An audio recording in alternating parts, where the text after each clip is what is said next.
We're waking up to the news this morning, the horrible news that Val Kilmer has died at the age of just 65, ridiculously young. And, leaving behind a whole bunch of film stories, leaving behind a whole bunch of movies as well. Stories he told himself.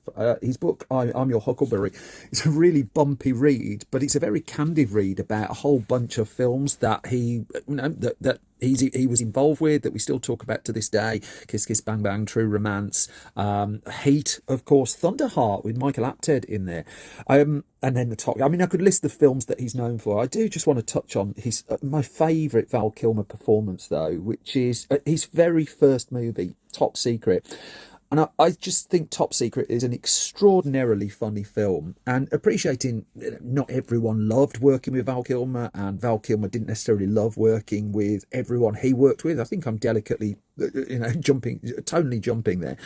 There's such a joyous tone and feel to Top Secret, which is the film that Jim Abrahams, David Zucker, and Jerry Zucker, and we only just lost Jim Abrahams as well, made after Airplane. And they go on to, David Zucker will go on to direct Naked Gun, but it was expected after Airplane that Top Secret would be like this success. It would at least repeat some of the success. Don't forget that the Zucker Abrahams brothers Zucker team turned down Airplane 2 as well and put their energies into Top Secret, and it hinged on the central role of Nick Rivers. That there's loads of stuff to enjoy and laugh at in Top Secret, but that they had to find someone who could sing, who could act, who could keep a straight face while all the mayhem was going on, and had the ego almost to send themselves up before they were an entity on screen to be sent up. I think as Nick Rivers, Val Kilmer is astoundingly funny.